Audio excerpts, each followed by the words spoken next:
Bonjour et bienvenue sur la chaîne Mysticé Fibrae.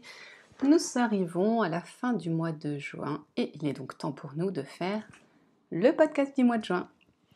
Je me présente, je m'appelle Pauline, je suis la personne derrière la chaîne Mysticé Fibrae. Je vous propose sur cette chaîne des blablas, des podcasts et des vlogs. Même si là les vlogs ils ont été un petit peu à l'arrêt. Eh bien écoutez, aujourd'hui nous allons passer en revue ce que j'ai fait sur le mois de mai. Non, de juin, n'importe quoi, pardon. Je regarderai de temps en temps mes fiches Ravelry parce que il y a des choses que... Enfin voilà, il est possible que j'oublie certaines choses, donc je revérifierai. Ce podcast va parler de tricot, de filage, et c'est tout. Voilà, c'est tout pour aujourd'hui. C'est pas le mois a été très productif, vous allez vite comprendre pourquoi, mais j'ai été très mono en cours, d'où le manque de vlog aussi, parce que j'étais pas très motivée à filmer pour vous montrer que j'avais fait 5 cm sur un pull, pas terrible quoi. Donc voilà pourquoi. Donc on va passer par un petit blabla sur ma vie, pour vous expliquer un petit peu les changements qui vont peut-être intervenir sur la chaîne, ce qui va se passer, voilà.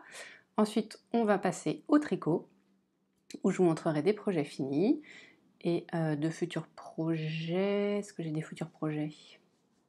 Non, j'ai pas encore de futurs projets. Ensuite, on va passer au filage, où là je vous parlerai du projet fini, du projet tricot qui en découle, et on finira sur les futurs projets.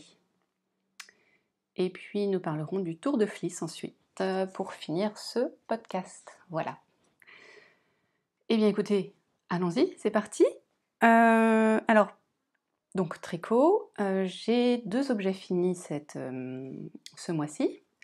Le premier était un cadeau que j'ai donc offert, et du coup je vous insère la vidéo maintenant. Coucou, petit intermède, parce que je dois vous parler pour ce podcast d'un objet qui va être offert, enfin qui a été offert mais qui va partir ce soir. Donc je prends un petit peu de temps, d'où le fait que je sois différente. Voilà. Alors je voulais vous parler d'un objet terminé, qui est le pull Ravello que j'ai tricoté pour l'anniversaire de ma sœur. Voilà. Donc, objet terminé, bloqué. Oh là, avec des plis. Étiqueté, s'il vous plaît. Attention. C'est la première fois que je mets une étiquette, hein, d'où ma grosse fierté, bien sûr.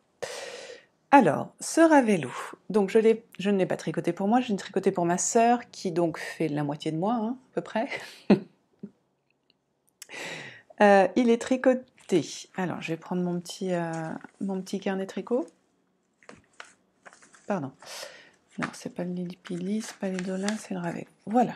Le Ravello a été tricoté en taille S, qui se trouve être la deuxième taille proposée. Donc c'est un patron d'Isabelle Kramer, qui s'appelle donc Ravello, que j'ai tricoté en taille S avec de la laine Merino Superwash. Cette laine Merino Superwash est donc introuvable, enfin ces coloris en tout cas sont donc introuvables dans le commerce car c'est moi qui les ai teints. Alors nous avons le coloris blanc qui est non teint, pour lequel il me reste, attendez, j'ai noté je crois, 1,3 g. Voilà, ceci équivaut à 1,3 g. Vous savez tout. Ensuite, nous avons le coloris gris, pour lequel il me reste 13 g à peu près, 12,5. Voilà, je vous expliquerai pourquoi j'ai 2 petits pelotons, hein, bien sûr. Et nous avons le vert pour qui il me reste un petit peu plus, il me reste 49 g de ce joli vert que j'ai appelé Jade, parce que quand même, voilà. Petit rappel, je ne sais pas si vous vous en rappelez ou si je vous en avais parlé. En fait, c'est de la laine que j'avais teint donc avec ma sœur. Enfin, elle a choisi ses couleurs et puis j'ai teint pendant qu'elle était là. Et je n'avais pas pré-trempé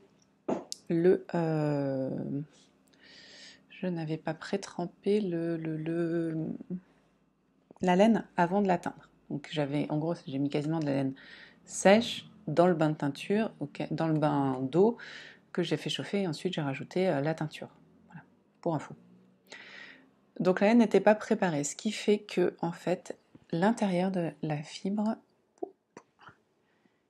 est resté blanc. Alors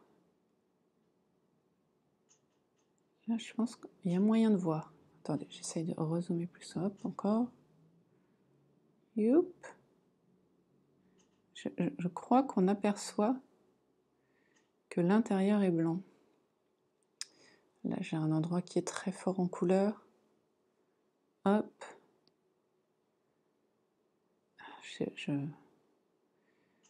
Voilà. Moi, sur mon écran, je l'aperçois. Après vous, je ne sais pas. Franchement, je ne sais pas. Voilà, c'est tout ce que je peux vous dire. C'est bon. Vous avez vu, il y a Nathan derrière moi. Voilà. Donc cet effet, et ça donne un effet un peu, enfin vraiment chiné, que j'aime beaucoup, des reflets sympas. Voilà. Qu'est-ce que je voulais vous dire d'autre? Bon, pour la laine, c'est tout. Enfin, c'est du Merino Superwash que j'ai acheté sur... ouais, c'est ça, Supergarn. Mais Google Traduction est ton ami. Moi, il traduit très bien pour moi, il est très sympa. Donc, c'est du 100% Merino, c'est pas du fil à chaussettes, c'est en Superwash, et voilà. Alors, toujours concernant le fil, en fait, j'ai vite vu, je n'avais pas prélavé ce fil-là, avant de le tricoter, compte tenu que je voulais qu'il reste en coloris naturel. J'aurais dû, parce qu'il était, en fait, je découvre des choses, hein. Peut-être vous savez, vous qui avez déjà, si vous avez déjà teint, mais moi... le fait de le laver, ce qui est vrai en filage aussi, mais bon, détend la fibre, et en fait, elle était sur-twistée, sur-tordue, ce qui fait qu'en fait, mon tricot, là, ça va à peu près, il est à peu près droit, mais en fait, avant que je lave mon tricot, il partait terriblement en diagonale. Et c'est le problème des laines surtordues qui est très connu en filage et que je ne connaissais pas sur les laines du commerce en fait. Et il tourne encore un petit peu, je pense qu'avec un autre lavage il ira mieux. Et c'est un problème que je n'avais pas sur mes coloris qui étaient déjà teints. Donc je me suis dit, ah. Et en plus c'était rêche quoi, enfin, il n'y avait pas du... Je sais pas, il restait peut-être de l'huile de filage, tout ça, c'était beaucoup moins agréable de tricoter celle-ci que celle-ci, alors que maintenant elles sont toutes aussi douces, hein, parce que de toute façon c'est le même bain, j'avais tout acheté en même temps. Alors le patron, il se commence par en haut. On commence par monter là un montage normal, hein. Ensuite on fait les raglans, on enchaîne sur les raglans, des petits rangs raccourcis. Alors, je suis fière de mes rangs raccourcis, franchement je suis incapable de vous les retrouver. Incapable. Alors j'ai pas fait ce qu'elle proposait, j'ai pas fait les wrap and turn, j'ai fait les German short row et j'en suis très contente parce que franchement on n'y voit rien quoi. Donc voilà. Voilà. Ensuite les rangs raccourcis, donc on fait les raglans. À un certain moment, à un certain nombre de centimètres, elle vous dit insérer la première rayure. Donc sachant que ça se trouve au milieu, admirez-moi ces rayures. Franchement, c'est pas beau. Donc pour avoir des rayures, j'essaye de vous montrer. Pour avoir des rayures qui en fait, comme on tricote en rond, c'est une ellipse. Donc les rayures, à un moment, elles vont, ça va faire un décroché à chaque fois en fait. Et pour ne pas faire ça, moi, ce que j'ai fait, c'est 2 mailles glissées. En fait, tout simplement. Donc à chaque fois, je tricote le premier rang de couleur, et au deuxième rang, je fais 2 mailles glissées pour ensuite tricoter la même couleur. Ce qui fait que, en fait, si on regarde bien, là j'ai 3 mailles, et là j'en ai 4. Vous voyez, j'ai 3 mailles de vert, et là j'en ai 4. Mais en fait, ça se lisse, hein. Mais voilà. J'avais déjà essayé avec une seule, et je trouvais pas ça joli en fait. Je tricote trop lâche pour qu'avec une seule, ça marche. Donc il faut que j'en fasse 2, moi. Je pense que ça dépend beaucoup de son tricot. Et vous voyez, on voit un tout petit peu ici. Là, je pense qu'en rentrant les fils, j'ai fait une bourde, et du coup, on voit ce petit décroché là. Mais bon, c'est pas extraordinaire, c'est pas grave. Voilà. Donc je suis très contente de mon passage, franchement. Enfin, c'est... Là, on est sur de la vidéo, donc on voit tout, mais très franchement, porter, c'est invisible, c'est quasi invisible. Donc on fait, bon, enfin, vous savez, on fait les raglans une fois qu'on a passé une certaine taille que moi j'ai augmenté, je crois. Je crois avoir fait, j'avais pas le bon échantillon, donc je crois que j'ai fait plus de... J'ai retardé, voilà. J'ai retardé, le raglan, en fait, l'idée c'est de faire une augmentation, souvent de chaque côté, à un rythme régulier ou irrégulier, mais en tout cas suivre celui de la designeuse. Moi, j'ai rallongé ce rythme de sorte à avoir des emmanchures plus grandes parce que je n'ai pas le bon échantillon et j'avais peur que du coup ma sœur ne puisse pas le passer, tout simplement. Donc voilà, j'ai fait ça. Ensuite, donc, ne sachant pas trop où j'allais avec ma quantité de laine, j'ai décidé de faire le corps. D'habitude, je fais les manches, mais là, j'ai décidé de faire le corps, voir ce qui me resterait de blanc ou pas, voilà. Et donc, j'ai fait le corps, j'ai fait le corps, j'ai fait le corps, et en suivant scrupuleusement les dimensions, et bien, il me restait ça à la fin. Je crois que j'ai augmenté un petit peu les côtes, ou je sais plus. Non, c'est pas là que j'ai vraiment suivi scrupuleusement. Voilà. Ensuite, le rabat, j'ai fait un rabat normal. Voilà, pas besoin d'élasticité, franchement, enfin voilà. Et par contre, oui, je vous ai pas dit, je l'ai tricoté en aiguille. Je l'ai noté? Oh, j'ai pas noté. C'est pas bien. J'ai tricoté en 3 et les côtes en 2,5. Donc voilà. Ah, excusez-moi, pause. Voilà, excusez cet intermède musical donc de mon téléphone. Je vous disais donc que je tricotais très déjaugé et que moi sur de la fingering, vraiment ce qu'il faut, enfin non, je tricote pas déjaugé, mais je tricote lâche, pardon.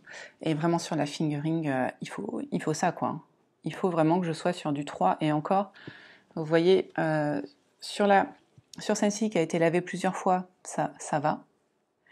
Et on voit bien que sur celle-ci qui n'a pas été teinte, il y a des petites erreurs de tension, tout ça, et j'aurais presque pu passer sur du 2,75 quoi. Mais non, enfin, même si c'est du S, moi je tricote pas un pull en 2,75. Non, non, non, mais vous voyez les manches, c'est top. Sur les manches, il n'y a pas de... Voilà, c'est pas choquant. Donc je pense qu'à un prochain lavage, au fur et à mesure d'être lavé, cette laine va gonfler et ça va aller mieux. Donc ça c'est fait, ça c'est fait. Donc j'étais sur comment on le faisait, pardon. Donc je vous ai parlé des rayures, je vous ai parlé donc de la construction là, je vous ai dit... Donc c'est tout con, hein, c'est tout droit. Là, il n'y a rien à faire. Hop, les côtes, elle dit d'augmenter, de rajouter des mailles, je crois que je ne l'ai pas fait pour cette taille-là, pas pour toutes les tailles. Voilà, je vous ai dit le rabattage là. Ensuite, moi, ce que j'ai fait, toujours dans un souci de... Est-ce que je vais avoir assez de laine? J'ai fait faut relever des mailles pour le col. Et alors là, le rabattage du col, sans rire, je l'ai fait 4 fois. J'ai commencé par faire un... Non, j'ai essayé, pardon, de faire le rabattage qui est très en vogue en ce moment, que je veux bien croire, hein, qui est celui de Xiaowei Design. Alors désolé si j'écorche le nom. Hein. Qui est donc censé être aussi joli qu'un tubulaire, pardon, tout en étant plus facile parce que sans aiguille auxiliaire. Sauf que moi, j'ai pour ce rabattage le même problème que pour le tubulaire, qui est que je sais pas comment je me débrouille, mais ça n'est pas élastique chez moi. Mais alors pas du tout. Donc autant vous dire que là, le col, on le passe, c'est bon. Sauf que moi, quand j'avais fait le rabattage, le col, il était équivalent à ça. Et puis alors, tout dur quoi. Donc j'ai défait une première fois, je me suis dit bon bah je sais pas le faire, j'ai pas compris, je recommence. J'ai regardé la vidéo, j'ai réessayé, la même. À la troisième fois j'ai fait bon, on va reprendre mon livre, j'ai le livre Caston by Duff, un petit livret qui est rangé loin et que j'ai pas envie de vous sortir, vous m'envoyez navré. Et j'ai pris élastique, je sais que pour moi le Jenny Surprisingly Stretchy Bind Duff est élastique avec ma manière de tricoter, donc je l'ai fait. Voilà, alors c'est pas le plus joli du monde, mais franchement, voilà, moi ça me va. Ma sœur elle a rien vu, elle a rien dit, donc voilà.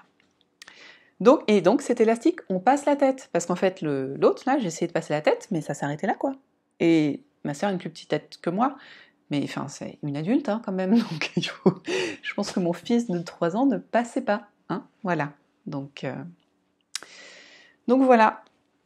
C'est comme ça. Il faut que je m'entraîne sur les bind-off. Autant vous dire que j'ai pas envie, parce que c'est pas la folie, hein, les bind-off. Je préfère tricoter. Donc, ensuite, j'ai fait les manches. Alors, pour ceux qui connaissent le Ravello, ils verront une légère différence sur un Ravello normal, qui est toujours due à ma « est-ce que je vais avoir assez de laine ?» Oui, non, j'ai eu assez de laine. Mais en fait, normalement, le Ravello, à partir d'un certain moment, je ne saurais vous dire lequel, je pense qu'on est à peu près au coude, on repasse tout en couleur là. Voilà. Ce qui effectivement est très joli, donne un petit côté un peu plus punchy, un peu plus... voilà. Mais clairement, j'aurais peut-être eu assez pour faire 4 rayures, mais ça aurait pas fait joli, je pense. Voilà. Donc j'ai décidé de pas faire. Et de faire tout en rayé pour essayer de faire des manches. Parce que franchement, je flippais. Hein. Donc ce que j'ai fait, d'où mes petits pelotons, c'est que une fois que j'ai fait mon col, j'ai pris ma laine, je l'ai pesée, et puis j'ai divisé en 2. Comme ça, je me suis dit, dans tous les cas, j'aurai exactement la même quantité de fil. Si je dois m'arrêter en manche 3/4, bah, j'aurai la même quantité de fil, je saurai exactement où j'en suis, je ne serai pas en stress à peser ma laine tout le temps. Et je verrai bien, au fur et à mesure que mon écheveau avance, que ma boulette avance, bah, elle avancera, et puis voilà quoi. Et donc quand j'ai fait la première, et bah, j'étais super contente parce que j'ai pu faire une manche entière quoi. Et une belle manche entière parce qu'elle est aussi grande que... Enfin, elle m'irait. Bon, elle serait peut-être un peu courte pour moi. Je sais pas comment vous montrer ça intelligemment. C'est chiant les micros pour ça. Mais en même temps, c'est quand même mieux que vous m'entendiez. Vous voyez? Non, vous voyez. Voilà. Ma sœur est beaucoup plus petite que moi, donc et ça lui va parfaitement. Elle a des manches. Les manches sont limite longues pour elle. Donc c'est parfait. Donc les manches, ben, c'est des manches fitées, donc il y a des diminutions tout le long. Voilà. Donc ben, j'ai suivi ce qu'elle m'a dit. Hein. Là, je me suis pas pris la tête. J'ai réalisé un peu trop tard que du coup, comme j'avais pas le bon échantillon, j'aurais peut-être dû augmenter le nombre de mailles relevées pour essayer de faire... Mais bon, ça lui va, elle est toute menue, ma sœur, donc c'est bon. Ensuite, côte, j'avais pas du tout envie de faire des côtes torse. Que ce soit, enfin, vous voyez là, j'ai 5 cm de côte. Là, ça va, j'ai fait 6, quelques rangs, j'ai fait 1,5 cm, je pense. Et là, c'est pareil, j'ai décidé de faire 5 cm de côte, toujours dans la peur de faire des manches trop courtes, en fait. Elle demande d'en faire moins, moi j'avais envie de faire mes 5 cm. Toujours en 2,5, et hop là, pardon. Et donc là, Jenny's Surprisingly Stretchy Bind Off, on l'a le bind off élastique là. Ensuite, je voulais vous dire quoi? Je tricote mes manches sur des aiguilles 30-35, comment on dit? Attendez, je vérifie, j'ai ça dans mon petit carnet.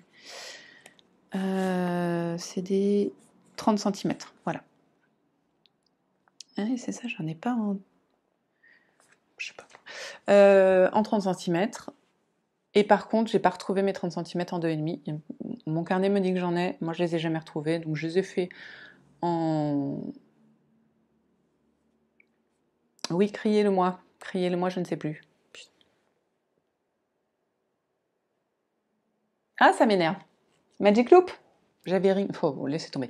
En Magic Loop, voilà, sur le peu de rang, ça c'est très bien fait. Je suis très contente de l'élasticité des mailles.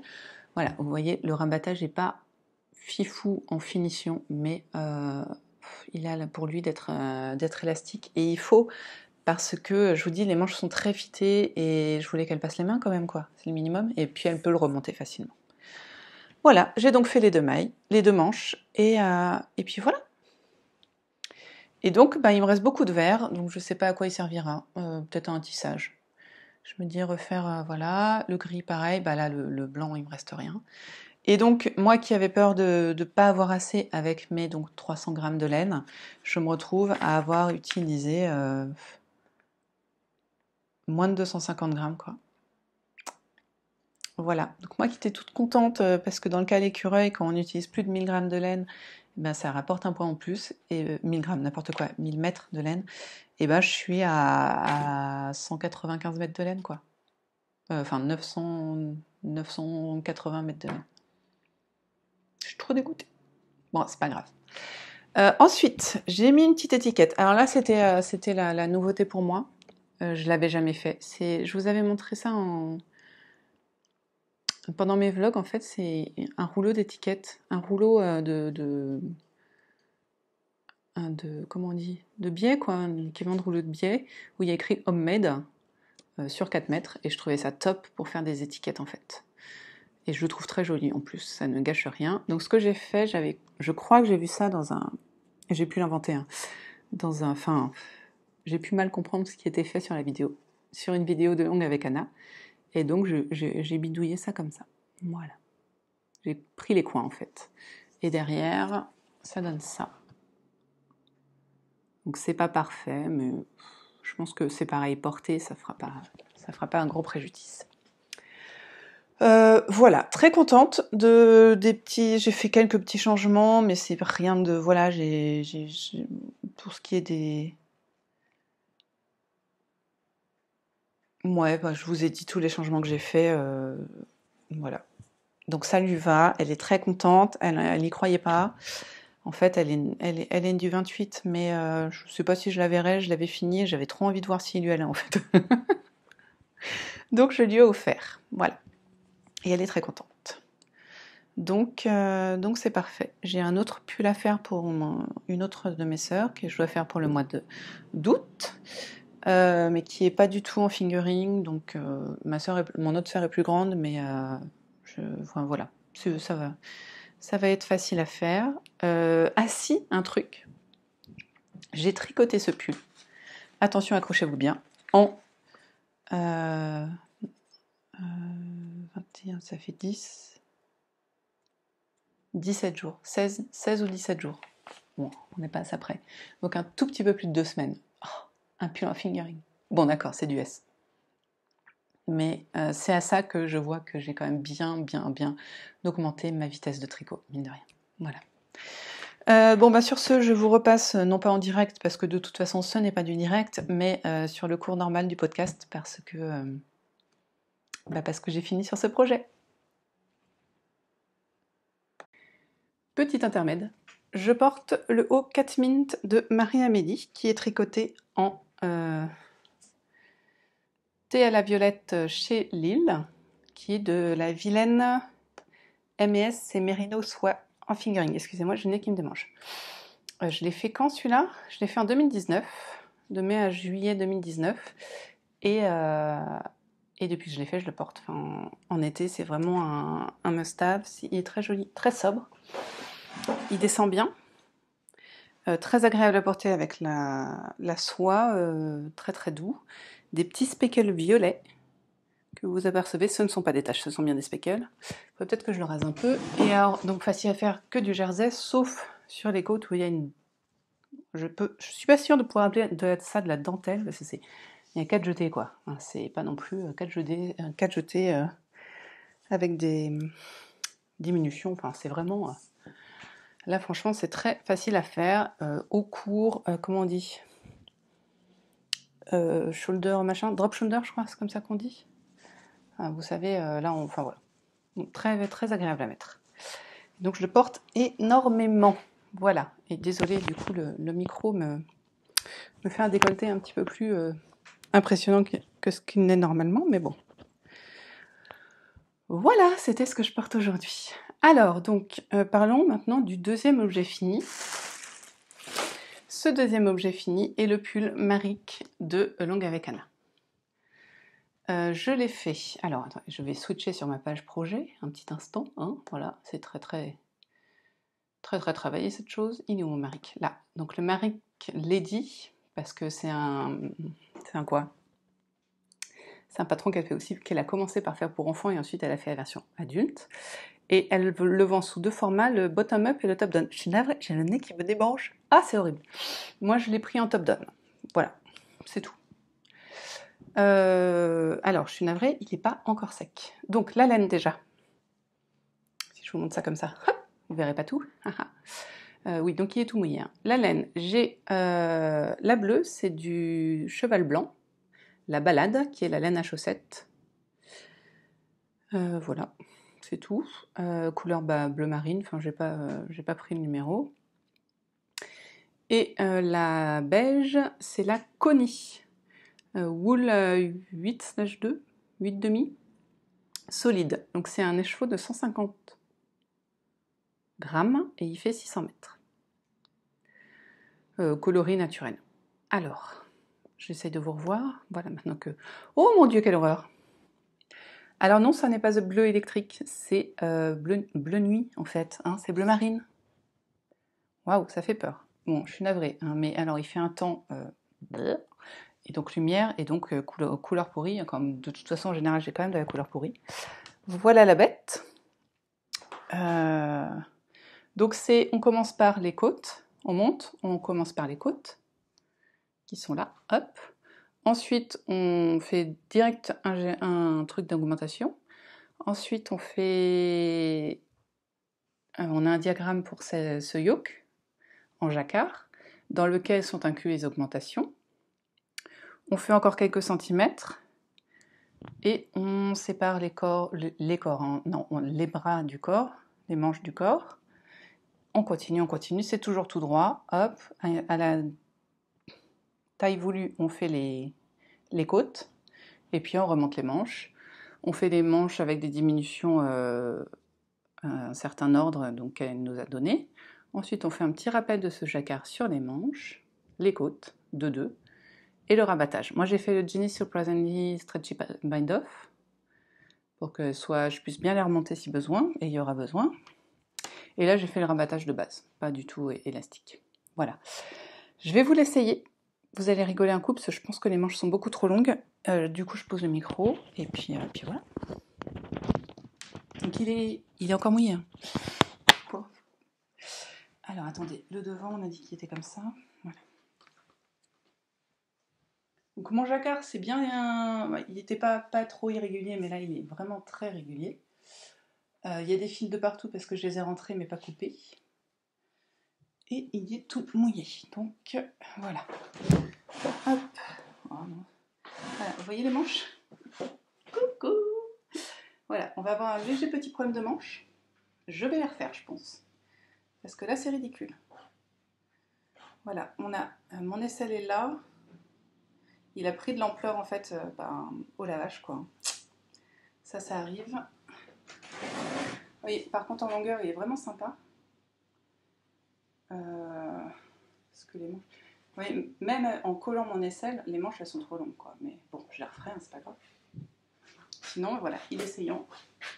Derrière, ça me permet de voir, parce qu'en fait, je me suis pas vue. Je vais l'enlever vite pour pas qu'il tombe encore plus. C'est de la fingering, tout ça. Et voilà.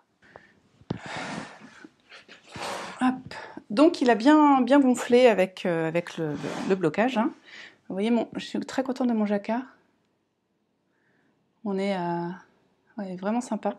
Je l'ai tricoté en aiguille 3 mm pour le corps, 2,5 pour les côtes et 3,25 pour le jacquard. J'ai fait la taille, une taille plus grande que ce que j'aurais dû, je pense. J'aurais pu faire la taille en dessous. J'ai fait quelle taille 110. Voilà, j'aurais pu faire la taille 100 finalement. Ou 106, je sais pas trop comment elle gère ses tailles, mais enfin j'aurais pu faire la taille en dessous. J'ai dû faire, c'est l'équivalent du M2 pour la plupart des... Ah, c'est la 5e taille, en général je fais la 4e, pour info. Voilà.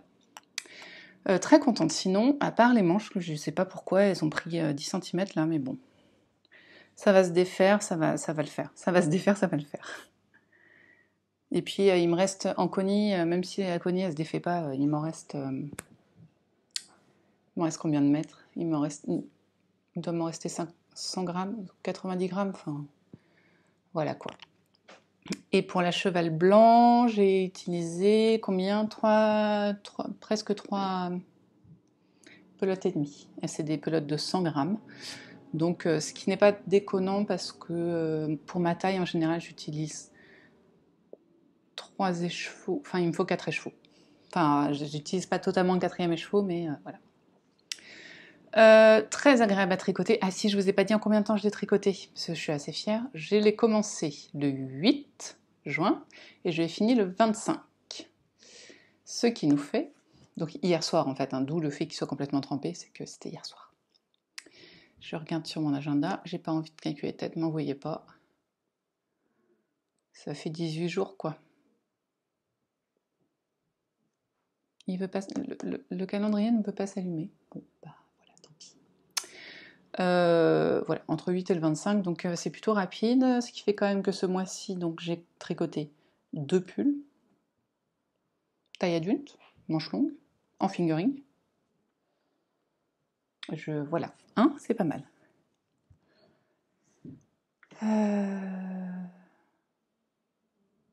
Qu'est-ce que je peux vous dire d'autre? J'ai commencé une paire de chaussettes sur ce mois-ci, mais j'ai fait 5 cm, donc je ne vais pas vous la montrer. Hein. Ce sera l'objet fini du mois prochain. Ce qui me désole un petit peu, parce que du coup, j'ai perdu l'avance que j'avais sur les chaussettes. Donc il faut vraiment que j'y retourne. Là, du coup, bah, j'ai quand même fait 2 pulls, et tous les deux dans mon Mech 9 sur un mois. Donc je n'ai pas... J'ai plein de projets, hein, j'ai plein de trucs à faire, c'est pas un problème, mais je sais pas trop vers lequel me diriger en fait.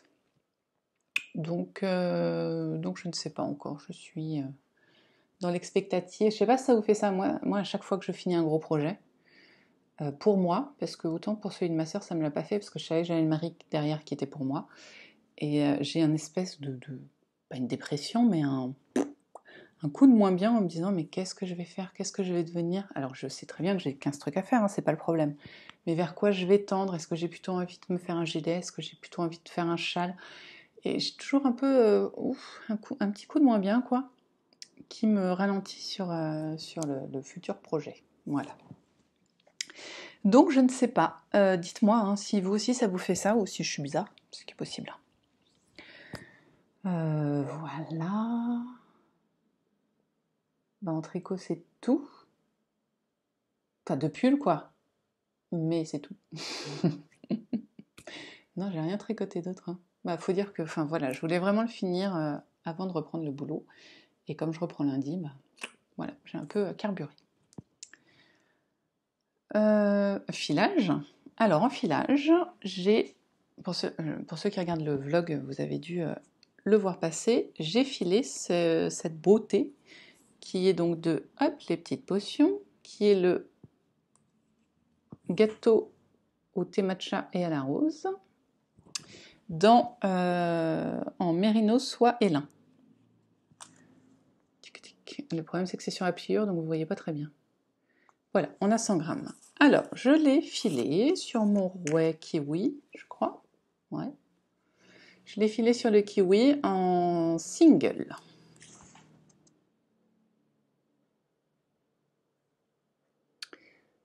J'avais très peur parce que le lin, c'est en gros de l'herbe hein, qui dépasse pardon, qui dépasse de la fibre. Et voilà. Et donc j'avais peur que ça gratte. Mais avec la soie, le mérino et le lin une fois lavé, c'est tout doux. Sachant que le lin est plutôt une fibre d'été, surtout que la soie se porte très bien en été, parce que ça j'ai l'expérience, et que le mérino aussi, j'ai décidé que j'allais essayer déjà d'en faire un single parce que ça me faisait plaisir, et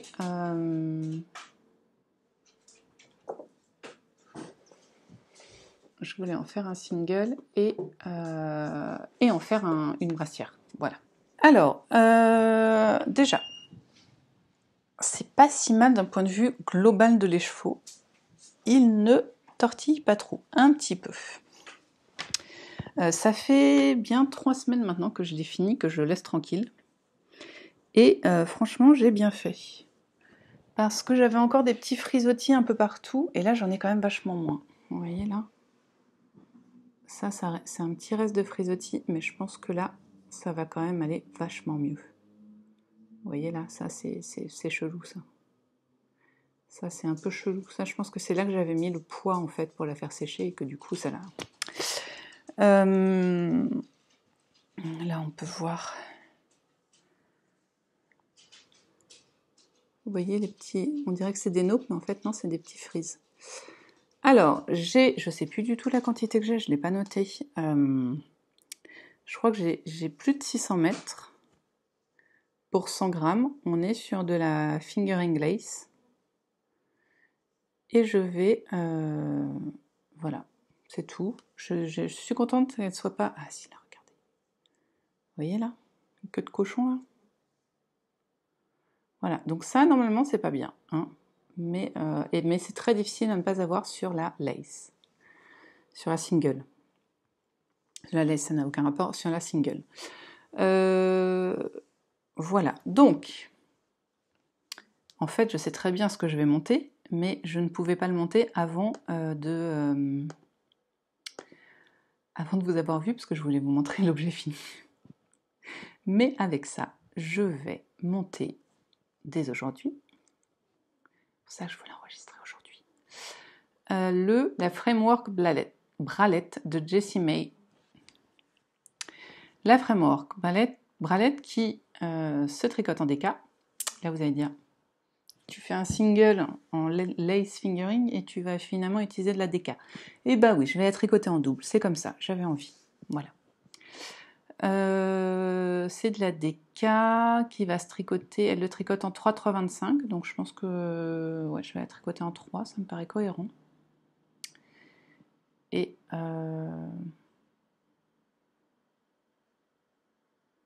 puis voilà, c'est une bralette, une brassière. C'est tout ce que je peux vous dire d'intéressant dessus. Je vais la monter là et puis voilà, parce que je vois ça pour cet été, franchement, je trouve que c'est... Voilà, je vois pas comment m'en servir autrement, j'ai pas envie de la mettre dans un châle, j'ai vraiment envie de m'en faire une brassière. Donc voilà, je m'en ferai une brassière et puis voilà. Donc ça, ce sera projet terminé du mois prochain, parce que clairement, si je mets 2 semaines à faire un pull, un peu plus de 2 semaines, 2 semaines et demie à faire un pull, une brassière, en combien? J'ai fait quasiment 4 écheveaux. Une brassière d'un écheveau, hors des cas. Voilà, en 2 semaines, il est fait, hein, clairement. Donc ça, c'est mon futur projet, en fait, clairement. Après ça, je pense que j'irai sur un gilet, ou... Je sais que je voudrais vraiment faire le lili-pili, mais j'ai pas la foi des châles en ce moment. Donc je pense qu'on ira sur un gilet. Voilà. Et lequel j'ai envie de faire? J'ai envie de faire le noir... Voilà, vous savez tout sur mes projets à venir. C'est celui... Comment il s'appelle? Celui de... C'est pas le rosa que j'ai envie de faire, c'est le... Saiga. Le Saiga en gilet que je vais faire en Squirrel Yarns, noisette fingering, coloris, truc de granit rose, je crois. Mine de quartz rose, voilà. Donc ça, ce sera mon prochain gros projet qui devrait me faire l'été, clairement. Et donc ça, c'est mon prochain petit projet. Et bien sûr, là, je vais faire pas mal de voitures, je vais être en extérieur, donc les chaussettes vont reprendre. Ouais.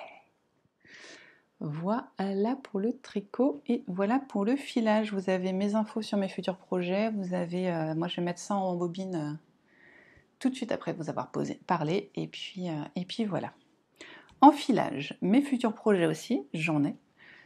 Je vais vous en parler tout de suite et puis je vous expliquerai comment, pourquoi, tout ça. Je vous représente mon mérino gris qui doit me servir à filer du sport en 3 brins pour le Winterfell cardigan de Me Demandez pas qui. Il m'en reste 300 grammes, c'est-à-dire que je vous ai déjà présenté, je crois, le premier écheveau. J'ai 600 grammes à filer. J'avais 600 grammes, maintenant j'en ai plus que 300. J'ai décidé de faire 100 grammes par bobine, donc sur mon rouet Ashford Kiwi, puis je les retors sur mon rouet électrique fabriqué par mon beau-père, qui a des énormes bobines jumbo, voilà, qui pourtant ne contiennent pas 300 mètres, en 3 brins, pour info. 300 grammes, pardon. Voilà, donc j'ai mes 300 grammes à filer, donc là je vais m'y mettre. Et pourquoi je vais m'y mettre? Qu'est-ce qui va me motiver à filer ce gris perpétuel pendant Dieu seul sait combien de temps, enfin tous les jours? C'est le Tour de Fliss. Alors, qu'est-ce que le Tour de Fliss? Le Tour de Fliss est un événement filesque des fileuses qui s'inspire et qui prend les dates du Tour de France. Donc le Tour de France commence aujourd'hui, donc mon tour de fleece commence aujourd'hui. Et en fait, c'est américain, je crois, en tout cas anglo-saxon, parce que fleece, c'est filet, je crois. Et en fait, quand on prend un rouet mécanique, c'est plus parlant sur le rouet mécanique. On voit sa roue, quand on file, on voit la roue qui tourne. Et donc, on fait donc un parallèle entre la roue du rouet qui tourne et la roue du vélo qui tourne aussi. Parce que le Tour de France est très suivi dans le monde entier et il a inspiré en fait cet événement. Donc l'idée c'est de filer tous les jours où les coureurs du Tour de France filent. Non, j'allais dire cours, mais pédale peut-être, c'est pas mal pédale. Voilà. Et puis on peut faire des pauses les jours où ils font des pauses. On n'est pas obligé de filer le nombre de kilomètres qu'ils parcourent, parce que là ça ferait beaucoup. Mais voilà, chacun se donne ses objectifs. Moi, mon objectif, c'est de me fermer 300 grammes plus le retors. Comme ça, ce sera fini. Et si j'ai un peu de chance, eh ben, je pourrais filer mes autres... Enfin, des trucs plus fun, quoi, plus colorés. Voilà. Donc ça, c'est mon... Voilà, c'est mon... En plus, c'est tout doux, hein, ça donne envie, mais au bout d'un moment, quand j'avais déjà filé 300 grammes de gris, j'en pouvais plus de la vie, quoi. Donc je suis repartie sur mes petites potions, là. Et ça m'a tout motivé, parce que c'est des qu'on connaît pas, des matières que je connais pas, ça change un peu. Voilà. Ça, c'est le tour de fleece auquel je participerai, et j'essaierai de vous y faire participer, à ma propre compétition, via Instagram, ou peut-être, soyons fous, peut-être prendrai juste quelques vidéos par jour, à peu près dans les mêmes conditions, donc autant vous dire que, bon, en même temps, c'est gris, hein, on s'en fout. Voilà. Tour de fleece, c'est fait, et donc je vous avais dit que je voulais vous parler de ma nouvelle condition qui va prendre cours dans 2 jours et qui va un petit peu révolutionner la vie de la chaîne. En me présentant déjà dans mes anciens podcasts, donc je vous avais prévenu, je vous avais dit que j'étais maman au foyer, j'ai 4 enfants, et ce qui donc me laissait du temps pour mes loisirs créatifs. Sauf que mon petit dernier, j'étais en congé parental, et mon petit dernier vient d'avoir 2 ans, ce qui donc met fin automatiquement à mon congé parental, enfin en tout cas aux aides de la CAF pour ce congé parental. Et donc voilà, il fallait que je retrouve un travail, ce qui ne me stressait pas plus que ça. Je m'étais dit, bon, mon congé parental finissant en mai, on va y aller doucement, et puis on va essayer gentiment de trouver un travail pour septembre, quoi. Sauf que y a une boîte qui m'a appelée. Voilà, il y a une boîte qui m'a appelée pour du travail dans ma branche, à une distance potable entre guillemets de chez moi. Donc j'ai passé des entretiens et j'ai réussi les entretiens. Voilà, donc je me retrouve à devoir... Donc voilà, les 3 dernières semaines, en fait, j'ai dû donc passer les entretiens, stresser, tout ça. Et dans l'idée que peut-être je réussirais les entretiens, réorganiser rapidement la vie de la maison, parce que, autant vous dire que ça faisait 4 ans que j'étais à la maison, presque 5, que ça fait 10-15 ans que j'ai pas travaillé à temps complet. Donc là, temps complet, 1h30 de trajet par jour, enfin voilà. 2 petits qui n'ont jamais connu finalement la garderie ou les nounous. Voilà pourquoi je n'ai pas enregistré de vlog ces 3 dernières semaines, parce que franchement j'avais un petit peu la tête retournée. Donc techniquement tout va bien, hein. Ma fille a fini le collège, donc il n'y a plus de trajet. Les petits, les 2 moyens vont à l'école et sont inscrits à la garderie et à la cantine, pas de problème. Le tout petit a fait son adaptation chez la nounou, ça se passe super bien, il est très heureux, ils ont la patte patrouille, tout va bien. Et donc ça se passe nickel. J'ai donc une nounou, donc lui c'est parfait aussi. Monsieur amène les enfants à l'école le matin parce que moi je partirai plus tôt et je les récupère le soir. Voilà. Donc l'organisation techniquement est faite. Après, il n'y a plus qu'à voir si tout roule, quand ça va se passer. Moi, je vais être fracassée parce que je vais bosser à 35 heures, plus les trajets, plus me lever tôt. C'était déjà l'heure à laquelle je me levais pour m'occuper des enfants et de la famille, donc ça c'est bon, mais j'aurais pas de temps de pause. Disons que j'avais quand même de longs temps de pause pour tricoter à la maison, tranquille, sans trop de bruit, tout ça. Là, j'aurais pas. Donc ça me fait un petit peu peur. Et puis voilà, retrouver des collègues, retrouver une vie active, pas chez soi. Donc c'est top, mais un petit peu effrayant. Donc je suis très contente tout en étant un petit peu effrayée et en espérant que tout se passe bien à la maison, ce qui devrait bien se passer. Et donc ce mois-ci, donc le mois dernier a été très très consacré donc au tricot pour pouvoir tricoter 2 pulls. Clairement, j'ai fait que ça. Hein. Une fois que j'ai fini ça début du mois dernier, j'ai pas retouché à mon rouet. Donc là, tour de flic. Donc là, on file. Voilà. Puis on va tricoter ça gentiment. C'est pour ça que je vous dis 2 semaines pour un écheveau, ça devrait le faire quoi. Heureusement, j'ai des chaussettes en cours, donc ça je vais pouvoir tricoter mes chaussettes. Voilà, il va aussi falloir que je couse parce que j'ai clairement pas une garde-robe de personnes travaillant. J'ai une garde-robe de maman à la maison, donc il va falloir coudre un petit peu. Voilà pour le mois à venir, voilà ce que vous verrez dans les prochains podcasts. Et puis, je vous dis, je ferai peut-être alors ce ne sera pas des vlogs d'1 heure comme j'avais l'habitude, je pense pas. À moins que je vous raconte totalement ma vie, mais peut-être vous en fichez. Ce sera peut-être des mini-vlogs tour de flic. Je pense qu'on fera un truc comme ça. Je verrai. Si j'ai la motivation, si je ne suis pas en train de mourir chez moi le soir. Voilà. Bon, c'était un petit podcast un peu rapide, mais j'avais besoin de le tourner pour monter ça sur mes aiguilles. En tout cas, je suis très contente d'avoir pu filmer aujourd'hui, parce que sinon je ne savais pas quand j'allais filmer. Donc c'est cool, je suis contente de vous avoir vu. Et puis, enfin de vous avoir vu, non, parce que techniquement j'ai juste vu ma caméra, hein, mais vous me voyez. Et puis, on va s'arrêter là pour aujourd'hui. Et je vais vous souhaiter tout plein de bonnes choses. Tricotez bien, filez bien, brodez bien. Que vous dire d'autre? Tricoter, filer, broder, cousez, lisez, enfin voilà, vous faites bien ce que vous voulez de vos 10 doigts. Mais si vous avez envie de rien faire et de buller devant Netflix ou devant la piscine, parce que même si là il fait pas beau, on sait qu'on peut bientôt, espérons, aller à la piscine. Donc voilà, bullez bien, vous faites bien ce que vous voulez, prenez soin de vous, prenez soin des vôtres. Et puis pour ceux qui ont la chance de partir en vacances, bonnes vacances! À très bientôt pour un futur podcast ou d'autres vidéos en tout genre. Salut!